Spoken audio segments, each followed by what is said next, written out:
Hello বন্ধুরা, কেমন আছো সবাই? আশা করি খুব ভালো আছো। আজকে আমি তোমাদের সাথে অরেঞ্জ কেক রেসিপি শেয়ার করব। প্রথমে আমি একটা অরেঞ্জ নিয়ে এসেছি, সেটাকে ভালো করে গ্রেট করে নিতে হবে। এখানে আমি শুধুমাত্র উপরে কমলার খোসাটা গ্রেট করব, ভেতরে সাদা অংশটা গ্রেট করব না।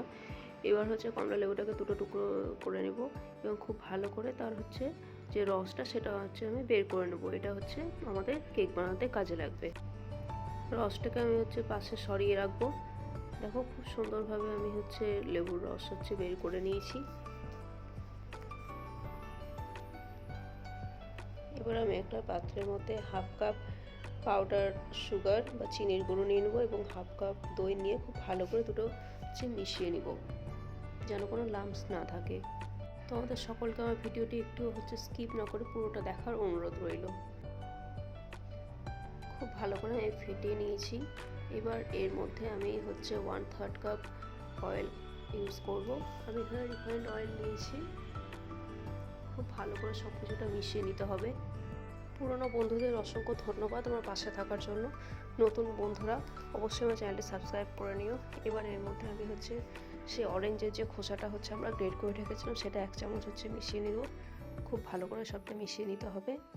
এবার এর মধ্যে 1 কাপ ময়দা আমরা একটু চালুনির মাধ্যমে একটু ছেঁকে নেব। তার সাথে অ্যাড করব 1 টেবিল স্পুন বেকিং পাউডার আর half tablespoon baking soda. সম্পূর্ণটাকে ভালো করে চালুনি দিয়ে ছেঁকে নিয়ে মিশ্রণের সাথে খুব ভালো করে মিশিয়ে নিতে হবে। এর মধ্যে এবার আমরা যে অরেঞ্জ থেকে যে জুসটা বের করে রেখেছিলাম সেটাকে অল্প অল্প করে দিয়ে মিশাতে থাকবো এবং খুব সুন্দরভাবে একটা স্মুথ ব্যাটার তৈরি করে নিতে হবে। এক্ষেত্রে খুব ভালো করে মিশাতে হবে যাতে একটুও কোনো লাম্পস না থাকে।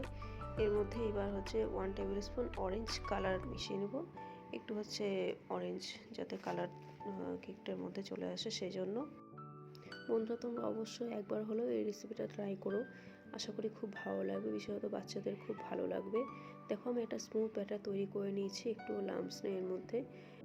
শীতকাল শেষ হয়ে যাওয়ার আগে অবশ্যই তোমরা বানিয়ে ফেলো চটজলদি এই কমলা লেবুর কেক রেসিপিটা।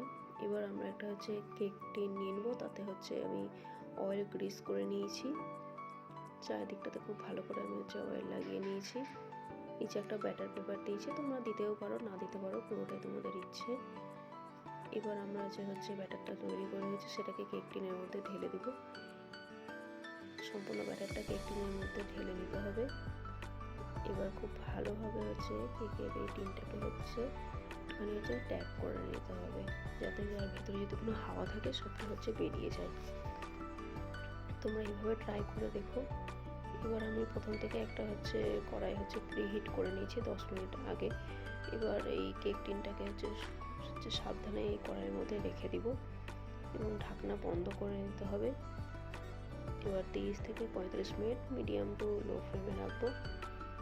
মাঝে মধ্যে চেক করে নিতে হবে। দেখো আমি একটা চাকুর মাধ্যমে চেক করছি, চাকুর গোড়াতে দেখো কোনো কিছু লেগে নেই, অর্থাৎ আমার কেকটা খুব সুন্দরভাবে রেডি হয়ে গেছে। আর ওপরটাও দেখছো তোমরা ফেটে গেছে। এবার আমি কেকটাকে একটু ঠান্ডা করে নিব। এবার চারপাশটা একটু চাকু দিয়ে হালকাভাবে আলগা করে নিব এবং একটা প্লেটের মধ্যে সেটাকে ঢেলে নিতে হবে। ওপরে একটু ট্যাপ ট্যাপ করে নেবে, তাহলে খুব সুন্দরভাবে পুরোটা বেরিয়ে আসবে। দেখো আমার কেক টিনের মধ্যে একটুও কোনো কেক লেগে নেই, খুব সুন্দরভাবে পুরোটা বেরিয়ে আসছে।